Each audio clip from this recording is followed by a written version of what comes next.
박찬욱 감독의 영화 헤어질 결심이 오는 수요일 관객을 찾아옵니다. 저도 최동훈 감독 부럽지 않은 그런 흥행 감독이 되어보고 싶습니다.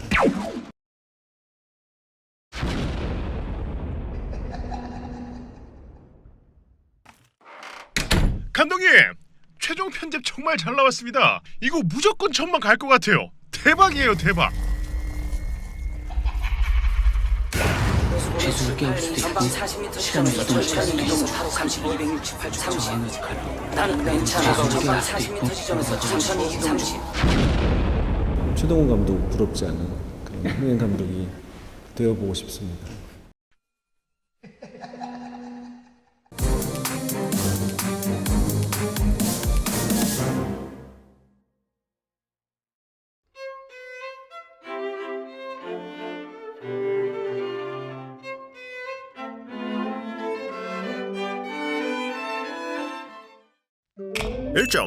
오랜만에 1점을 줬는데 생각해보면 이게 무슨 원작을 능욕하는 리메이크도 아니고 허리충들이나 좋아할 법한 해괴한 비주얼을 가진 것도 아니고 맥락 없이 발레를 추거나 CG의 퀄리티가 말도 안 되게 구린 그런 영화도 아닌데 굳이 이렇게 박한 점수를 줘야 할까라는 의문이 드실 겁니다. 맞습니다. 그냥 적당히 남의 것 파쿠리에서 섞기만 하고 창작이라곤 1도 없는 게 뭐 그리 잘못됐겠습니까? 아니 톡 까놓고 어떻게 사람이 맨날 창의적이에요. 좋은 게 좋은 거라고 남의 아이디어 가져다가 양념만 살짝 뿌려볼 수 있는 거잖아요. 봉구비어 하나 뜨면 봉주비어 영구비어, 명랑 핫도그 하나 뜨면 청춘 핫도그 아리랑 핫도그. 남들 다 하는데 표절을 좀 하면 어떻습니까?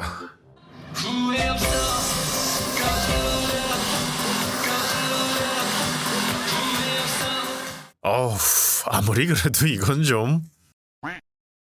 상업 영화의 신이라고 불리는 감독이 한국 최고의 트렌디한 배우들을 모아다가 400억 부어가며 만드는 업계를 대표할 텐트폴 영화가 그저 헐리우드랑 홍콩 영화에서 이미 다 보여준 장면 열화에서 찍어다 스카드밥을 만들다 못해 SF 영화에 상상력이 없고 장르 영화에 장르가 없지만 한국 아이가 하면서 이 어려운 코로나 시국을 함께 벗어나는 게 애국심일지도 모르겠습니다. 생각해보면 원본이 되는 영화들 관찰하고 투자자들 열심히 설득하고 배우들 열심히 캐스팅하고 촬영 얼마나 힘들게 했겠습니까? 그걸 에어컨 빵빵하게 나오는 영화관 가서 값싸게 보고 이 방구석에서 키보드나 두들기며 폄하하는 것 옳지 못하죠.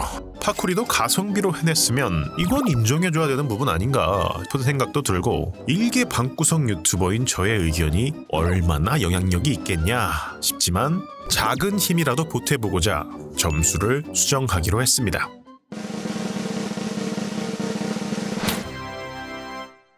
아이맥스로 관람시 플러스 1점.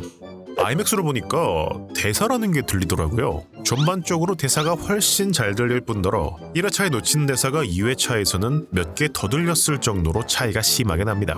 다른 한국 영화와 비교해도 심각한 차이였으니 아마도 아이맥스 관람 기준으로 음향 작업이 되어 있는 것 같아요. CGI 영화니까 CGI에서 보시라는 아름다운 뜻이 아닐까 싶습니다. 솔직히 이 정도 파쿠리 짬뽕이면 문화 콘텐츠인 작품이 아니라 마케팅으로 접근하는 상품이거든요. 그런데 경쟁력이 있는 상품은 아니라고 생각해요. 이걸 볼 이유는 한국산이란 딱지 하나인데 마블 민국 소리를 듣는 한국에서 없지 않겠죠. 같은 돈 내고 영화 보는 고객 입장에선 제작비가 부족한 건 제작진 사정이거든요. 그레이트 월이 중국 밖에서 어떤 평가를 받는지 생각해보면 외계인의 해외 반응도 그렇게 호의적일 거라 보긴 어려울 것 같고요. 차라리 400억으로 비비고 왕교자를 더 생산하는 게 상품의 기대값이 더 높지 않았을까요? 1인 가구 입장에서 김치 왕교자 굉장히 맛있게 먹고 있습니다. BTS 만세, 손흥민 만세, 비비고 만만세. 대한민국 화이팅! 개술은 여기까지 하고 영화 살펴보죠. 영화는 공중에 떠있는 여인을 비추며 1380년대 시점에서 시작합니다. 공중에 떠있는 것도 신기한 일이지만 에너지 역장이 공격을 튕겨냅니다. 여기부터 설정이 기묘한 게 여인의 몸에는 이미 화살이 다수 박혀있다는 점이죠. 자, 이 여성은 죄수가 탈옥한 상태의 빈집입니다. 죄수란 죄를 지은 외계인을 지구인의 몸속에 봉인하는 것인데 총 3가지 상태로 나뉩니다. 임의로 구분해보자면 인간이 의식의 주도권을 갖고 외계인은 잠들어 있는 봉인 상태, 외계인이 의식을 지닌 곽성 상태, 이 상태에서도 촉수는 사용 가능합니다. 그리고 외계인의 본체가 인간의 몸 밖으로 나와 따로 행동하는 탈출 상태.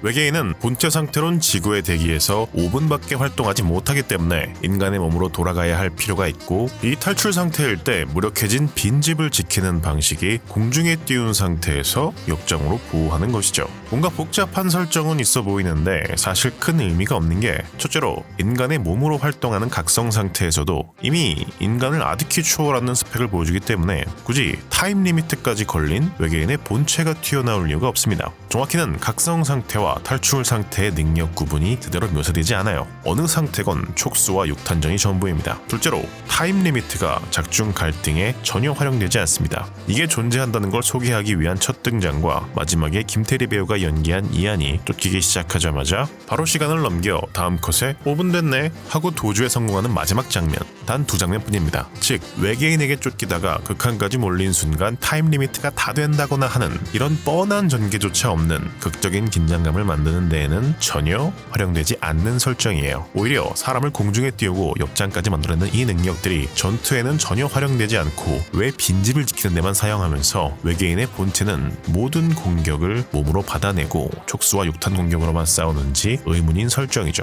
차라리 탈출이 아니라 변신 상태를 유지할 수 있는 게 5분이었다면 훨씬 설정과 전개가 깔끔했을 텐데요. 아무튼 이 죄수들이 봉인 상태를 벗어나 활동을 시작하는 건 흔한 일이 아닌데, 그 흔치 않은 상황이 발생하는 순간 김우빈 배우가 연기한 가드가 등장해 이들을 처리합니다. 이 가드는 입자가 몸을 감싸며 강철 갑주를 뒤집어쓰고 손바닥에서 레이저를 발사합니다.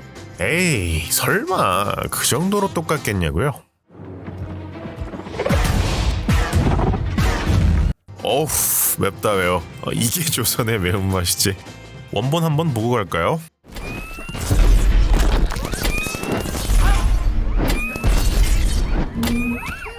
자, 그리고 작중 신검으로 불리는 시공간을 이동하거나 봉인된 제수를 깨우거나 아픈 사람에게 닿으면 상처를 치유하는 만능 아이템이 등장합니다. 예, 그러니까 짜피니티 스톤을 가진 짜비언맨 마크 50이라고 보시면 대체로 들어맞습니다. 여기까지도 이미 너무 티가 나게 만들어놨는데, 굳이 여기에 가드를 보좌하는 AI 프로그램 자비스, 아니 김대명 배우가 맡은 썬더도 등장하죠. AI로만 등장하기엔 좀 심심하다고 느꼈는지 갤로퍼 모드, 갤럭시 보즈, 유광 에디션, 그리고 인간의 육체를 만들어내는 인간 모드, 이렇게 총 3가지 버전이 등장합니다. 그런데 이 썬더, 가드부터 이미 히어로로서의 비주얼보단 CG로 표현하기 쉽게 적외선 램프를 만들어놨으니 서브 캐릭터인 썬더의 차나 로봇 형태의 디자인은 그렇다 치는데, 그런 메시지는 없음. 다음 죄수 후송선은 10년 8개월 후 도착 예정. 난 괜찮아. 이게 뭐예요? 한국형 어벤져스 만들고 싶으시다면서요? 당연히 제작비, 기술력 차이 나니까 비주얼을 못 뽑는 거 100번 이해 갑니다. 난 괜찮아. 근데 이건 진짜 최소한의 노력도 안 한 거잖아요. 이게 어떻게 어벤져스랑 비빕니까? 오레메랑 비벼야지. 보통은 이런 느낌이 맞지 않을까요? I'm the voice of Night Industry 2000's microprocessor, KITT for easy reference. 第一次理解点まであと5秒。4、3、I am Jarvis, a virtual artificial intelligence, and I'm here to assist you with a variety of tasks as best I can. I am Optimus Prime, and I send this message to any surviving Autobots. 이 목소리들도 이펙트는 다 제각각이에요. 다만 어투가 정갈하고 고저차가 적은 차분한 말씨의 배우들을 캐스팅했죠. 김대명 배우가 연기를 못하는 배우라는 게 아닙니다. 그런데 대사 처리만 보자면 소위 먹는 소리도 좀 있고 된소리나 고저가 눈에 띄는 표준 발음과는 분명 거리가 먼 발음이에요. 똑같이 목소리가 출연했던 더 테러 라이브 한번 들어볼까요? 지금 나한테 그렇게 말하면 안 돼요. 사람 우습게 보이는 모양인데 내가 폭탄을 가지고 있다니까? 내가 폭탄을 가지고 있다니깐 된소리와 문미역양의 상승조가 강하게 들립니다. 그리고 다시 외계인의 더빙을 들어보자면 그런 메시지는 없음. 다음 죄수 후송선은 10년 8개월 후 도착 예정. 그런 메시지는 없음. 1년 8개월 후 도착 예정. 말투라는 게 사용 빈도가 매우 높은 말의 표현법이다 보니 한번 고착화되면 바꾸기가 매우 어렵습니다. 사투리 사용자가 표준어를 구사하거나 그 반대의 경우에 어색한 걸 떠올리면 이해가 쉽죠. 그런데 말투를 단기간에 바꾸길 요구한다? 심지어 사투리처럼 특징이 강한 것도 아닌 말투로? 당연하게도 어색할 수밖에 없습니다. 이럴 거면 차라리 유해진 배우를 캐스팅하고 이펙트를 왕창 걸어서 로봇 이퀄 아나운서 톤이란 클리셰를 비틀었던 승리호처럼 평소 말투로 가는 게 더 낫지 않았을까요? 비중이 적은 캐릭터도 아니고 가드와 이안, 임무를 수행 중인 히어로와 소녀 사이를 오가며 관객의 감정적 빌드업을 맡아야 할 감초 캐릭터가 대사를 뱉을 때마다 산통을 박살내고 있는데 어떻게 몰입을 해요? 유치한 게 뭐가 나쁘냐고 하셨는데 물론 어벤져스도 유치하고 트랜스포머도 유치합니다. 근데 유아틱하진 않습니다. 저희가 지금 400억짜리 또봇을 보러 온 건 아니잖아요. 2시간 20분짜리 영화의 첫 장면부터 이렇게 할 말이 많으니 과연 이 리뷰가 몇 분이 될지 모르겠네요. 아무튼 죄수가 깨어나는 것도 흔치 않은 일이고 탈옥 상태론 지구의 대기에선 오랜 시간 활동할 수 없기 때문에 죄수의 탈옥은 소소한 해프닝으로 취급하는지 가드와 파트너 AI인 썬더 단 둘이서 시공간을 넘나들며 지구를 통째로 관리합니다. 이들의 입장에선 지구가 굉장히 외딴 곳에 있는 수용소인 셈이죠. 탈옥을 감지한 이들이 등장하여 손쉽게 외계인을 회수하자 이미 화살에 몇 차례 맞은 상태였던 여인은 죽게 되는데 유언으로 아이를 부탁합니다. 인간에게 관여할 수 없다며 가드는 거부하지만 썬더가 몰래 아이를 챙겨서 현대로 데리고 와버립니다. 여기서 썬더가 가드를 설득하는 논리가 또 기가 막힌데 인간에게 관여할 수 없으니 키울 수 없다는 가드에게 키울 수 없다면 실험체로 쓰자고 해요. 그러자 가드는 그냥 동의합니다. 뇌 좀 자극하면서 실험체로 쓰자니까 납득하고 넘어가요. 인간에게 관여하지 않는다에 인체 실험이 포함되지 않는다니 이거 뭐 술은 마셨지만 음주운전은 아닌가요? 이 뭔 개소리야? 한편으로 인피니티 워 찍으려면 갈 길이 멀거든요. 바빠 죽겠는데 개연성 뭐 이딴 게 중요하겠습니까? 그렇게 장면이 넘어가서 과거. 하지만 이들이 아이를 회수했던 시기보다는 10년 뒤인 1390년대로 넘어갑니다. 개울가에서 등장한 무륵은 좌중을 향해 무릇 도술이라. 마른 하늘에 비가 안 내리고. 예, 무려 이 장면을 재현합니다. 이거야 뭐 충분히 감독 계획으로 웃고 넘어갈 만한 부분인데 저 대사만 언급되는 게 아니라 무륵은 도술의 천재라는 설정에 주접스런 동물 하인을 부리면서 능글거리며 사고를 치고 다니는 캐릭터입니다. 그러니까 전우치를 그대로 옮겨놓은 복제판이에요. 이게 설정을 설명하는 시간은 줄일 수 있겠지만 캐릭터 영화에는 굉장히 안 좋은 방법인 게 도사란 무엇이냐? 이게 도사들의 히포크라테스 선서도 아니고 전우치란 캐릭터의 특징을 살리는 대사였잖아요. 도술의 천재, 동물 하인, 마찬가지로 도사의 고유한 특색보단 전우치라는 캐릭터에 귀속되는 설정이고요. 마블 작품 여러 개 참고하신 건 분명하니 마블로 예를 들어보자면 블랙 위도우 1대와 2대, 호크아이와 케이트 비숍 이런 세대 교체를 살펴보면 캐릭터의 특징에 큰 차이를 둡니다. This thing that you do when you whip your hair when you're fighting with the arm and the hair. 세대 교체를 해봐야 히어로의 능력은 비슷해요. 아니, 비슷해야만 계승의 의미가 있겠죠. 하지만 기존에 쌓아둔 펜과 서사를 포기하고 새로운 인물을 투입한다는 건 당연히 반감을 사는 리스크를 동반합니다. 그렇기 때문에 1대와 겹치지 않는 다른 매력을 통해 반감을 상쇄해주는 게 필수 작업인 셈이죠. 피터 파커의 몸에 닥터 옥토퍼스의 정신이 들어가서 같은 능력을 가지고 전혀 다른 방식으로 싸웠던 슈피리어 스파이더맨 같은 케이스가 대표적인 예시입니다. 실제로 이걸 고려하지 않은 외계인의 무륵은 단점이 크게 다가오는 캐릭터입니다. 어벤져스에서 아이언맨이 딱 하고 등장해서 페이스오프를 했더니 로다주가 아니라 드웨인 존슨이 나와서 로다주스러운 연기를 선보인다면 어떻게 보일까요? 당연히 매 순간 로다주와 비교할 수밖에 없겠죠. 이 경우도 마찬가지입니다. 사실 좀 실례되는 발언이지만 여러분도 알고 저도 알다시피 강동원 배우에게는 있고 류준열 배우에게는 없는 게 있죠. 바로 흥입니다. 뭐 류준열 배우도 트렌디하고 핫하지만 침착하거나 어두운 감정의 캐릭터로 유명합니다. 소셜포비아가 예외지만 그것도 밝은 캐릭터는 아니었죠. 반면 강동원 배우를 상징하는 키워드는 소년미입니다. 비주얼과 연기력이 합쳐져 본인만의 영역이 확실한 배우예요. 실제로 전우치는 현대 파트의 미묘한 완성도에도 불구하고 한국형 히어로 하면 심심치 않게 언급되곤 하는 강동원 배우의 하드캐리가 돋보이는 작품이었습니다. 이렇게 유명한 캐릭터의 직업 설정이 아닌 인물 설정을 복붙해버린다? 이미 흥행했던 캐릭터고 그걸 연기력을 갖춘 배우가 연기하니 당연히 평탄은 되겠죠.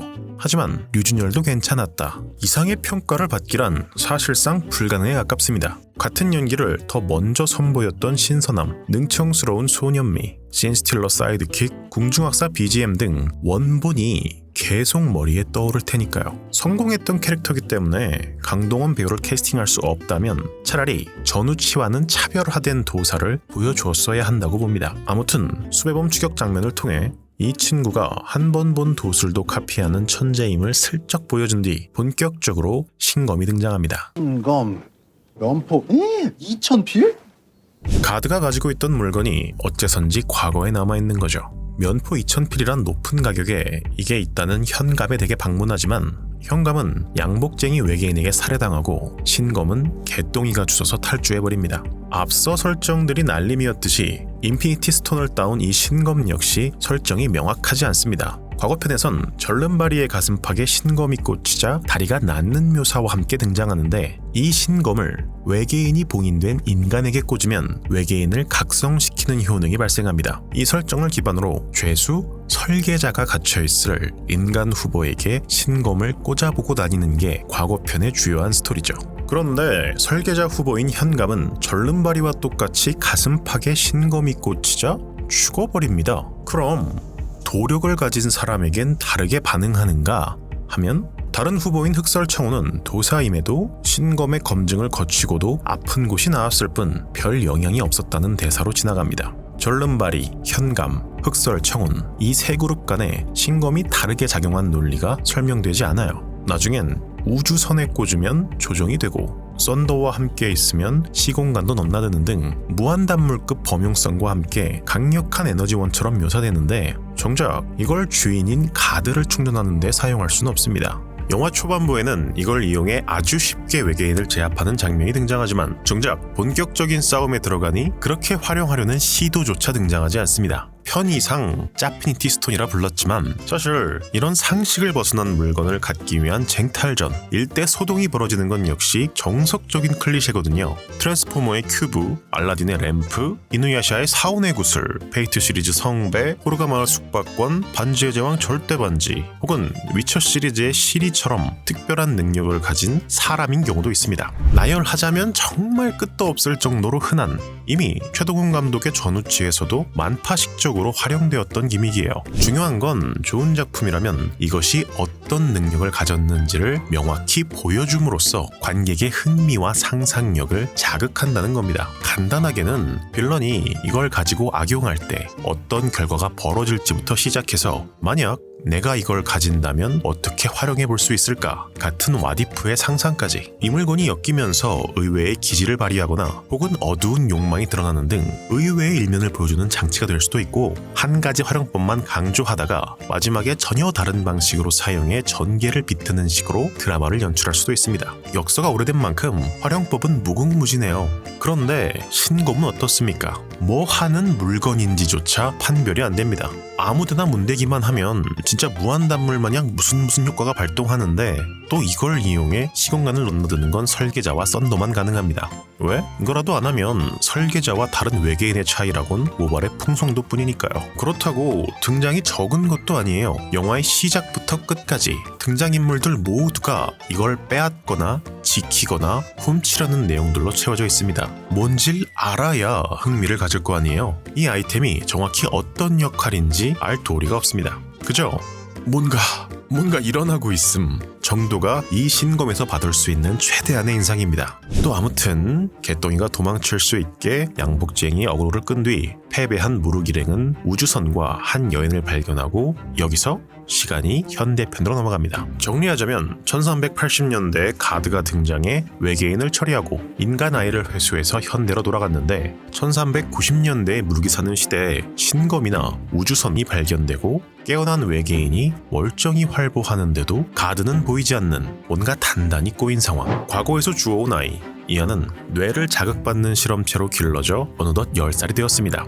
두피 마사지를 어떻게 받았는지 아기 때의 일을 모두 기억하며 그 기억을 기반으로 가드와 썬더를 의심해 경찰서에 방문하며 등장합니다. 경찰들이 자기 말을 믿어주지 않자 3층에서 뛰어내려 사라지는 등 영화 루시 마냥 뇌의 몇 %가 활성화되어 탈인간이 된 듯한 설정입니다. 물론 이 설정은 등장과 함께 사라져서 이후 이안은 적당히 똑똑하고 적당히 반사신경 좋은 인물로 나올 뿐 기억력이나 피지컬이 강조되는 장면은 등장하지 않습니다. 외계인이란 정체를 숨겨야 하는 가드와 썬더, 그리고 그 정체를 파헤치려는 아이.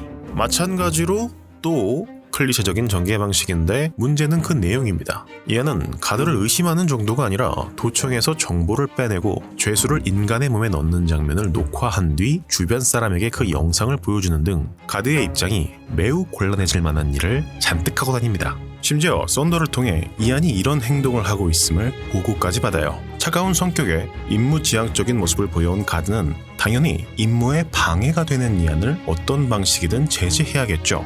하지만 그러지 않습니다. 죄수를 인간에게 삽입할 장소가 노출되었단 말을 들어도 아무런 대비, 변경도 없이 진행합니다. 오히려 현장에 있는 이안을 보고 왜 여기 있냐며 놀랍니다. 가드의 태도를 보면 딱히 인간들에게 외계인의 존재가 알려지든 말든 상관이 없나 싶을 정도로 관심이 없어 보여요. 이게 10년이란 시간 동안 이안과 정이 쌓여서 임무와 이안을 저울질하는 상황이라면 당연히 그럴 수도 있겠죠. 그런데 그런 묘사조차 전혀 없어요. 교감을 형성하는 장면, 정 때문에 흔들리는 장면 없이 차가운 성격만 계속 부각되니 가드는 무감정이 아니라 문해처럼 보이고 이 허술한 외계 로봇을 상대로 1차원적인 스파이 활동을 이어가는 이안의 활약은 감탄 대신 바람을 일으킵니다. 이런 끔찍한 아동영화식 전개를 보여주다 설계자를 해방시키려는 외계 로봇이 등장하고 가드와 싸움이 벌어지는데 가드는 지구라는 행성 전체를 시간을 넘나들며 혼자 지키는 간수잖아요. 전투에 특화되어 있다고 분명히 언급합니다. 변형도 나노 입자로 하고 보조 로봇인 썬더는 인간의 육체를 그냥 무에서 창조하는, 관객이 보기엔 말도 안 되는 오버 테크놀로지를 갖추었단 말이죠. 이렇게 묘사를 해놨으면 이런 기술력이 전투에서도 적용되는 게 당연한 순서잖아요. 그런데 얘가 어떻게 싸우냐면 짜펄서 장면조차 잘 안 나오고 그냥 육탄전만 합니다. 염력을 써서 총을 빼앗거나 인간에게 쉴드를 걸어주는 장면이 지나가듯 나오긴 하지만 결국 핵심적인 전투는 다 육탄전입니다. 이게 이 캐릭터의 가장 멋진 장면이에요. 물론 연출은 좋습니다만 히어로로 설정된 캐릭터잖아요. 가드만의 개성적인 장비 혹은 고유한 액션은 어디로 갔을까요? 와, 진짜 이것까지 안 바란다니까요? 케바의 방패든 토르의 묠리르든 아니면 뭐 가면라이더 킥이든 울트라 빔이든 보는 사람이 뽕찰 만한 뭐라도 있는 게 히어로물이잖아요. 하다못해 또봇도 필살기든 있어요. 다른 작품을 떠나서 영화 스스로 오버 테크놀로지를 잔뜩 보여줬잖아요. 그런데 왜 전투에는 전혀 반영이 되지 않냐 이겁니다. 영화가 스스로 기대치를 만들어 놓고 다 무너뜨려 버려요. 이런 기술력이 반영된 그나마 괜찮았던 장면은 역시 비행기 전투씬이겠죠. 컨택트에 비행정이 적으로 등장하고 홀로그램 조종석과 비행씬이 교차로 편집된 장면인데 이 캐릭터를 응원하게 만드는 개성이라기보단 우리도 저 예산으로 이런 거 할 수 있다 하는 한국에서 이 정도면 이라는 8글자를 떼고 나면 캐릭터의 개성이 돋보이는 장면은 아닙니다. 결국 지기도 하거니와 화려한 컷 편집과 UI가 돋보일 뿐 우주선 모드에서 독특한 기능이나 무기 같은 게 등장하는 건 아니니까요. 이 문제는 과거편의 무룩도 공유합니다. 도사인 무룩이 불교의 반야바라미를 시도 때도 없이 읊어대는 건 그렇다 칩시다. 영화에 듬뿍 담긴 홍콩 영화 테이스트상 월광보합의 오마주라고 쳐요.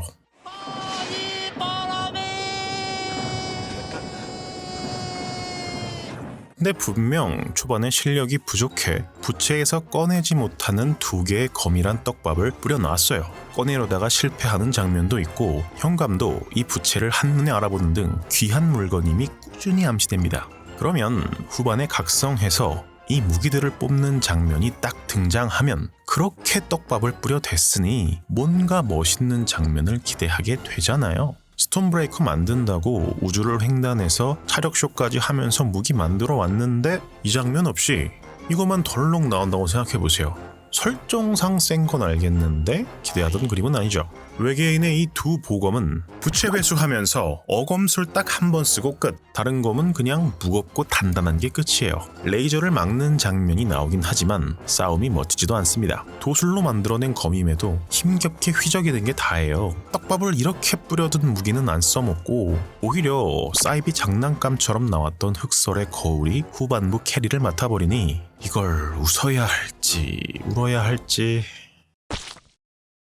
아무튼 다시 이야기로 돌아가 우리에게 보여진 건 아기가 죽든 말든 내버려두려고 했고 학부모에게 선물로 받은 샌드위치를 눈앞에서 쓰레기통에 처박는 게 가드입니다. 10년의 육아에도 사회화라고는 전혀 되지 않은 모습이죠. 이 안에 인간에게 허락도 안 받고 죄수를 넣는 건 잘못되었다고 생각해 같은 공익광고급 대사도 가볍게 무시하며 단 한 장면도 감정적 변화가 묘사되지 않던 이 가드가 결국 외계 로봇이 설계자를 해방하는 데 성공하고 하나둘 외계인이 깨어나며 수세에 몰릴수록 죄수의 탈출을 저지하는 것뿐만 아니라 갑자기 인간을 구해야 해 라면서 구조 활동에 힘을 쓰거나 이안을 떠나보내면서 널 키우는 건 정말 귀찮고 성가신 일이었어. 넌 방해만 돼 라면서 정떼기를 하는 장면이 나오는데 애초에 이 둘은 뗄 정이 없어요.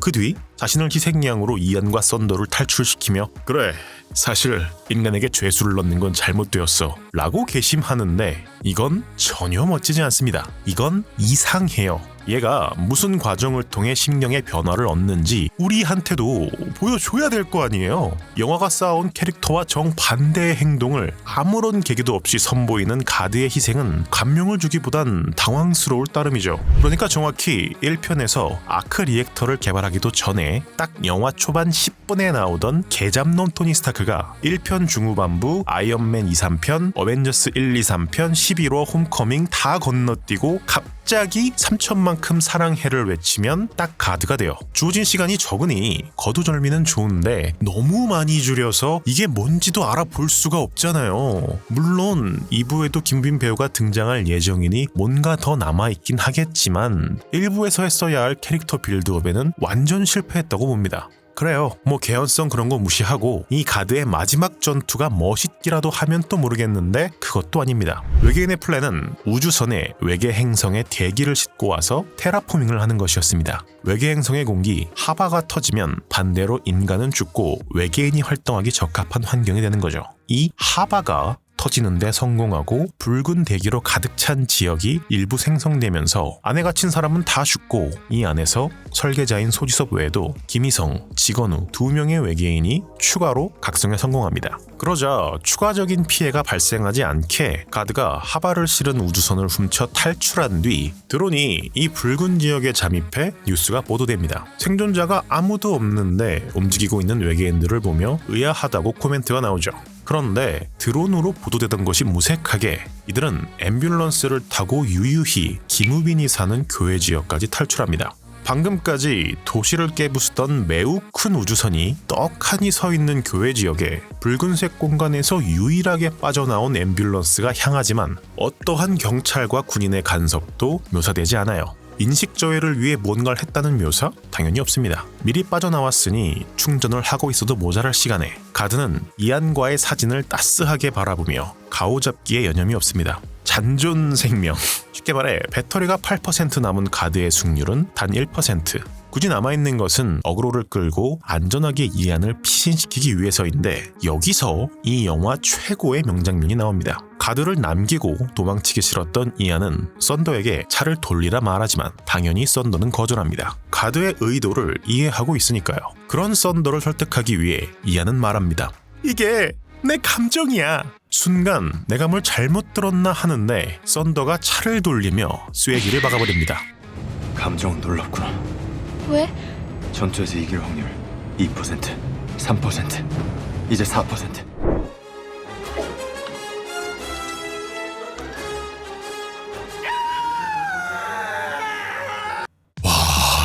진짜 이건 한국에서 잘 안 되는 SF라서 혹은 이야기가 많이 섞여서 아니면 레퍼런스가 너무 뻔하게 보이는 게 문제가 아닙니다. 관객의 수준을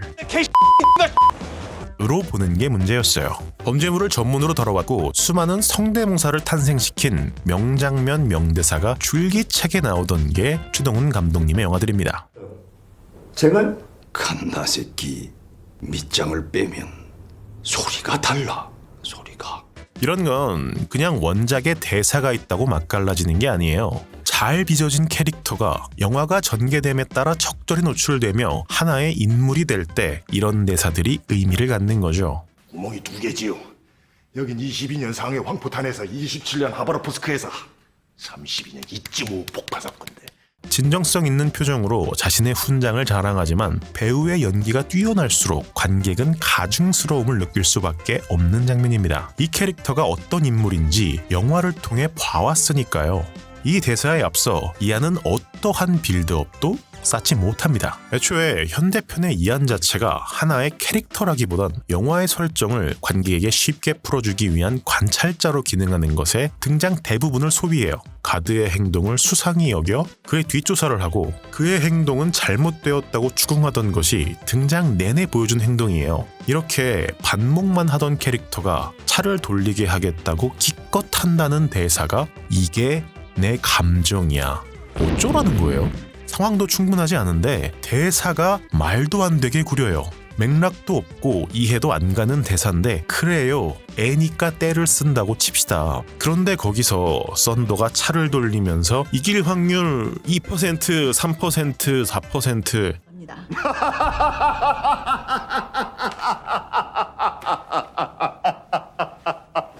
도대체 이 영화의 타겟층이 누구예요? 1부가 400억이고 2부까지 합치면 700억짜리 프로젝트예요. 저출산 시대에 애들만 가지고 700만 더하기 2부의 관객까지 채울 생각은 아니었을 테고 레퍼런스인 마블 영화를 보는 관객들의 수준이 이 정도라고 생각하니까 지금 이딴 대사가 나오는 거잖아요.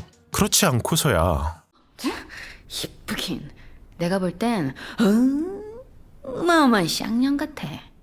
15세 이용가에서 이런 대사를 치던 감독이 12세 이용가에서 이렇게 수준이 내려갈 수 있을까요? 이제야 이해가 갑니다. 노골적인 베끼기에 그친 가드, 미스캐스팅의 썬더, 구멍투성이의 설정들, 개연성과 맥락이라곤 찾아볼 수 없는 전개, 저연령층 대상의 작품들이라면 어렵지 않게 찾아볼 수 있는 특징들이죠. 근데요 감독님, 아이언맨 1부터 해서 10년이 넘는 세월 동안 토르4 한 편을 제외하면 MCU는 애들만 재밌게 볼만한 영화를 찍은 적이 없어요. 쫄쫄이 입고 초능력 쓰고 당연히 유치하죠. 이미 헐리우드에서도 불거졌던 테마파크 논란처럼 마블 영화에 우리가 세기의 걸작이라고 칭송할 만한 소위 시네마에 담겨있는 현학적인 고찰이나 영화적인 도전 역시 없습니다. 결국 옛날 옛적부터 이미 틀이 다 짜여있는 영웅신화식 기승전결 구조에 그럴듯한 껍데기만 씌운 것뿐이에요. 근데 이 그럴듯한 이 중요한 지점입니다. 사실상 없는 취급인 인크레더블 헐크를 제외하면 마블의 인피니티사가 22편 중 윈터 솔저 단 한 편만이 15세 이용가고 거의 대부분의 영화가 12세 이용가임에도 마블 영화의 캐릭터들은 오만함에 대한 대가를 치르거나 PTSD에 시달리는가 하면 친구를 위해 정의를 저버리는 장면도 등장합니다. 벌초와 함께 제 MCU 최애 빌런인 제모남장 역시 이런 캐릭터가 나와도 괜찮은가 싶을 정도로 일반적인 빌런에 비하면 복잡한 동기를 가진 음습한 캐릭터입니다. PG-13에 치중한 것은 표현 수위를 낮춰서 더 많은 관객을 유치하기 위한 애들도 볼 수 있는 영화란 하나의 전략이지 MCU가 저연령층 대상의 영화는 절대 아니란 거죠. 이런 분위기는 결국 2000년대 이후 지금까지의 모든 슈퍼히어로 영화에 영향을 끼치고 있는 두 토대, 샘 레이미의 스파이더맨 트릴로지와 크리스토퍼 놀란의 다크나이트 트릴로지의 영향입니다. 코믹스의 두터운 팬층으로 무장한 엑스맨조차 2000년의 엑스맨 1편이 아동용 완구 홍보 영화 순위였음을 감안하면 저 두 트릴로지가 슈퍼히어로 영화라는 장르를 크게 바꿔버린 건 제 개인의 의견이 아닌 기정사실에 가까운데, 이 두 시리즈는 공통적으로 유치함을 벗어났다는 데에 큰 의의가 있는 작품이에요. 세계적인 평론가 로저 이버트는 스파이더맨2에 대해서 슈퍼히어로 영화를 보러 가지 않는 사람들을 위한 영화이자 슈퍼히어로 영화를 보러 가던 사람들이 갈망하던 영화라고 평했고, 배트맨 트릴로지는 굳이 말하기도 입 아프죠. 스파이더맨 1편이 개봉한 지 20년이 지난 지금까지도 성공한 MCU건 실패한 DCU건 대부분의 슈퍼히어로 영화들이 샘 레이미와 놀란 사이 그 어딘가에서 놀고 있는 건 유치한 설정을 유치하지 않은 시선으로 풀어내는 것이 상업영화로선 절묘한 밸런스를 갖는 흥행 공식이기 때문입니다. 이 점을 중요시하기 때문에 유치하다고 놀림을 받던 하이틴 무비인 MCU 스파이더맨 시리즈조차 You just saved your life. Now what do you say? Thank you. You're welcome. 마냥 가볍지만은 않죠. 이 절묘함이 총, 카체이싱, 폭발 세 가지 키워드로 설명 가능한 2010년대 이전 블록버스터의 반복성에 지쳐있던 관객들을 열광케 했기 때문에 지금의 MCU가 있는 거지, 코믹스 팬들이 추억 보정으로 밀어올려서 지금의 위치에 온 게 아니거든요. 실제로 아이언맨은 판매량 순위권에 들어본 적도 없는 중하위의 캐릭터가 영화빨로 뜬 케이스이기도 하고요. 도대체 뭘 보고 마블 영화 관객층의 정신 연령이 미취학 아동 수준이라고 생각하신 걸까요? 이후의 전개도 하나하나 따지고 있는 제가 바보같이 느껴지는 것들 뿐입니다. 차를 돌린 이안과 썬더가 상황을 타개할 비책으로 꺼내놓은 것은 가드와 외계인을 데리고 과거로 시간여행을 해서 하바가 담긴 우주선과 떼어놓는 것이었습니다. 외계인을 성공적으로 과거로 끌고 오긴 했으나 결국 가드는 희생하고 이안만 살아남게 됩니다. 앞서 경찰들에게서 빼앗았던 총 몇 정과 총알 몇십 발이 이안의 가방에 들어있었는데, 이후 시간이 10년 흘러 이안이 성장해서 김태리가 되어 총질을 하고 다니다 1390년대에 무릎과 외계인들을 만나게 되는 거죠. 두피 마사지를 받은 덕인지 택티컬한 사격은 고사하고 자유분방함이 원티드 수준인 사격을 선보이는데, 총은 백발백중에 초등학교에서 총기 정비를 전공했는지 10년이나 흘렀음에도 탄약이 불발되거나 잼은 고사하고 총이 완전 새 겁니다. 부전공으로는 전자공학을 배웠는지 10년이 지났지만 스마트워치로 시간도 재고 손전등도 켜는 등 알뜰하게 활용하기도 하고요. 물론 그래봐야 동전 파스에 아크 원자로와 공격용 레이저, 냉각기를 같이 탑재해서 손바닥에 붙이기만 하면 제약 없이 레이저를 펑펑 쏴대고 자폭으로 가드에게 치명상을 입혔지만 멀쩡히 엔딩까지 살아서 대사치는 외계 로봇 등 잊고 있던 장르명을 상기시켜주는 외계인의 기술력에는 미치지 못하지만요. 돈을 밝히고 사람을 속이는 등 속물 캐릭터로 그려졌지만 김태리의 미모에 인류애에 눈을 떴는지 보기 드문 음식을 배달했단 죄책감을 넘어 자기 목숨까지 거는 무르기지만 검의 관통을 당하고도 아무 일도 없었다는 듯이 부활합니다. 이 친구가 부활할 수 있는 근거는 두 가지입니다. 첫째는 첫 등장 시에 도사는 내구도가 좋다는 묘사를 하며 다리에 칼침을 맞고도 곧장 회복했던 것. 둘째는 외계인의 숙주기 때문에 비정상적인 회복력을 가지게 되었다. 첫째는 도사로서 더 실력을 갖추고도 신검 칼찌에 객사한 현감 때문에 앞뒤가 안 맞고, 둘째는 봉인된 상태로 숙주가 죽으면 외계인도 같이 죽어 사라진다는 대사와 맞지 않지만 그 안에 죄수를 넣고 인간이 죽으면 죄수도 그때 소멸하는 거야. 그게 형벌이야. 애들 보는 영화에 이딴 게 중요하겠습니까?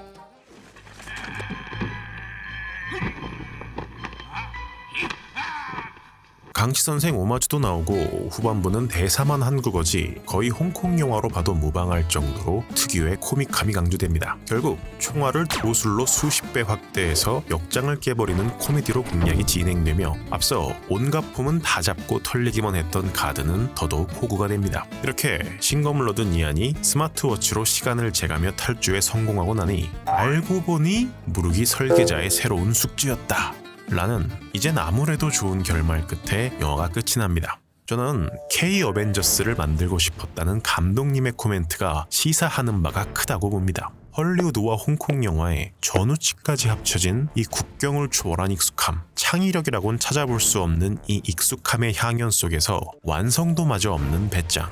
K통신사, K베이커리, K스낵, K치킨을 비롯해 멀리 갈 곳도 없이 영화 표값만 해도 서비스 개선 없이 꾸준히 오르고 있죠. 외국계 기업도 한국에 들어오면 헬적화되어 버리는 그래도 되는 나라. 이것이야말로 한국다움이 아닐까요? 한국 영화 역대 최대 제작비로 만든다는 게 고장 외국 영화 파쿠리에 이 말도 안 되는 시나리오가 감독의 이름값 하나로 통과되다 못해 1, 2부를 동시 촬영해서 이제 2부는 꽂아놓은 보릿자루가 된 촌극. 그렇게 탄생한 결과물이 제작비로 발라 만든 CG를 제외하곤 텅 빈 산업 폐기물일 때 분명 문화 콘텐츠 산업인 영화 산업에서 중요한 것을 잊고 있지는 않았는지 한국 영화계에 질문을 던지는 순간이 될 것입니다. K-어벤져스를 만들고 싶었다는 말은 영화 내적인 요소를 말하는 게 아니라 한국 영화계에 경종을 울리기 위한 최동훈 감독님의 영웅적 희생을 의미하는 것은 아니었을까요?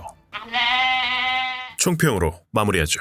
외계인은 비유하자면 이런 느낌입니다. CM에서 사활을 걸고 역대 최고 제작비를 투입한 아이돌, 업계 최고의 프로듀서 투입, 해외 유명 안무가의 안무.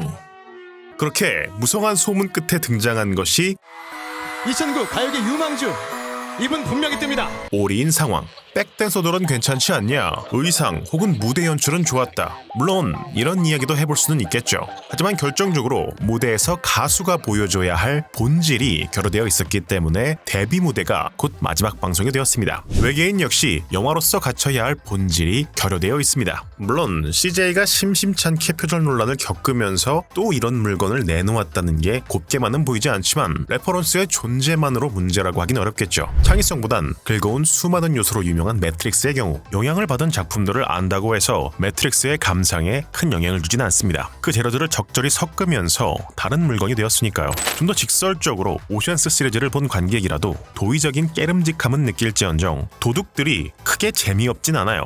협업이 중요한 클리셰를 비틀어서 배신이 난무한 전개가 펼쳐지고 쉴 틈 없는 티키타카를 이용해 10인이라는 대규모의 팀임에도 과반수 이상의 캐릭터에게 색깔을 부여합니다. 장르가 어떤 면에서 흥미로운지 이해하고 작품만의 색깔을 부여한 케이스죠. 기업이 이윤을 추구하고 감독이 관객 수를 노리는 건 당연한 거고 조금이라도 흥행이 보증된 안전한 방식을 따라가겠다. 이것을 탓할 생각은 없습니다. 클리셰를 가리켜 뻔하다, 진부하다는 이야기도 있지만 결국 흥행하고 먹히기 때문에 쓰이는 게 현실이니까요. 단지 이런 클리셰를 채용한 양산형이라도 좋은 결과를 내는 작품들이 반드시 가지는 공통점이 있습니다. 참신한 소재를 더해 새로운 느낌을 더하거나 세계관이나 캐릭터의 완성도 혹은 최근 작가님이 별세하신 나 혼자만 레벨업 웹툰처럼 압도적인 작화 등으로 퀄리티를 높이거나 혹은 왕도적인 클리셰를 비트는 사파 전개로 가는 등 익숙한 맛을 깔고 가는 대신 플러스 알파를 더하는 건 성공한 작품들에서 찾아볼 수 있는 공통점입니다. 그런데 외계인에는 어떤 플러스 알파가 있는지 전혀 모르겠어요. 가드, 썬더, 무룩 모두 오리지널을 봤다면 직접적인 비교가 될 수밖에 없는 캐릭터들입니다. 레퍼런스 수준을 한참 벗어났죠. 외계인을 괜찮게 보신 분들도 가드와 아이언맨, 무룩과 전우치의 관계성을 부정하시진 않을 겁니다. 캐릭터는 관객이 감정이입할 대상이자 사건을 바라보는 눈입니다. 이 캐릭터에 흥미가 가지 않는다는 건 피해야 할 상황이죠.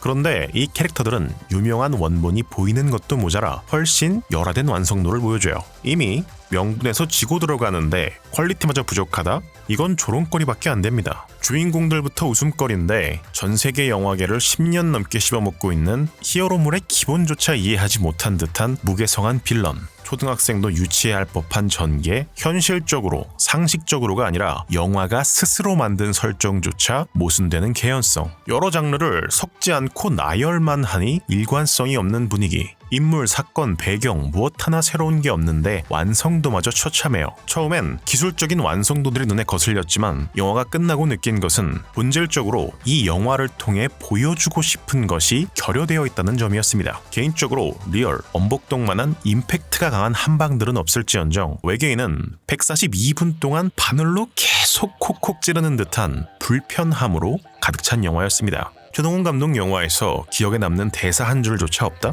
외계인의 개봉 전이었다면 영알못이나 힙스 소리 듣기 딱 좋은 소리죠. 저는 최동훈 감독님이 너무 하고 싶은 걸 다 했다. 또 지나치게 예의 바른 표현이라고 생각합니다. 한국 최다 점유율을 지닌 영화관을 보유한 CJ 제작, 한국에서 손에 꼽는 흥행 감독의 연출, 그리고 역대 최고의 제작비인 700억을 부은 2022년의 한국 영화계를 대표해야 할 영화가 도전이 없는 정도가 아니라 성의가 없어요. 배우는 열심히 연기했겠죠. 스태프도 열심히 촬영했겠죠. 그런데 도대체 감독님은 뭘 하셨을까요? 철저히 대본과 캐릭터를 구성해놓고 배우가 대사를 몇 초 내에 쳐야 하는지까지 지정하시던 모습은 고사하고 베끼는 대상의 분석조차 안 되어 있잖아요. 영화는 관객을 웃게 하거나 울게 하거나 혹은 긴장하게 만들거나 공포에 질리게 하기도 합니다. 영화를 보며 관객은 허구의 인물에게 이입하거나 실존하지 않는 사건에 분개하고 이 가공의 이야기를 통해 인생관이 바뀌기도 합니다. 탑건 1편의 개봉 직후 미 해군 모병률이 500%나 증가했다는 건 이미 유명한 일이죠. 목표가 평생 동안 곱씹을 메시지든 단 2시간의 여웅이든 그 영화만이 선보일 수 있는 체험은 모든 영화가 목표로 해야 하는 궁극적인 지점이라고 생각해요. 크리스토퍼 놀란은 아이맥스 카메라를 쥐었기 때문에 대단한 감독이 아닙니다. 58억으로 메멘토를 찍을 수 있기 때문에 대단한 감독이고 성공에 안주하지 않고 계속해서 새로운 체험을 제공하려 도전하는 감독이기 때문에 대단한 감독이죠. 스티븐 스필버그는 71세에도 가상현실을 소재로 최신 밈을 넣은 영화를 만들고 타란티노의 영화는 늘 피와 수다가 난무하는 타란티노스러운 영화들 뿐이지만 그럼에도 그의 신작은 뻔하지 않습니다. 버스터 키튼과 톰 크루즈는 왜 직접 몸을 던져가며 스턴트를 했을까요? 왜 큐브릭은 샤이닝에서 7분짜리 씬을 148번이나 리테이크를 내고 샘 레이미는 쟁반묘기 씬을 156번이나 시도하며 찍어냈을까요? 자신의 영화에서만 보여줄 수 있는 무언가를 만들기 위한 노력이겠죠. 외계인은 관객이 어떤 체험을 하길 바라며 만들어진 영화인가요? 평소 장르 영화들이 오락 영화라 불리며 저평가받는 점을 안타까워하시던 게 감독님의 인터뷰들입니다만 외계인을 보면 장르 영화를 누구보다 우습게 보고 계신 건 최동훈 감독님 본인입니다. SM의 아이돌 세계관 설정도 이보다는 진지하지 않을까요? 창작자가 자신의 작품을 진지하게 생각하지 않는데 어떤 관객이 그 이야기에 빠져들까요? 이따위로 만들어 놓고 K 어벤져스요. 비즈니스를 해야지 왜 술만 처먹고. 그동안 쌓아오신 필모가 있는데 외계인 하나로 최동훈 감독님의 커리어가 무너질 거라고는 생각하지 않습니다. 이번에 실패해도 또 어렵지 않게 새로운 영화에 투자를 받으실 수 있겠죠.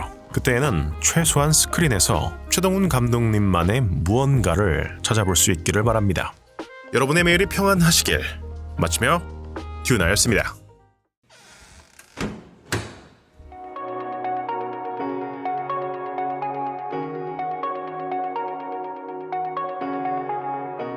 Shooting me with words, but I won't let them bruise.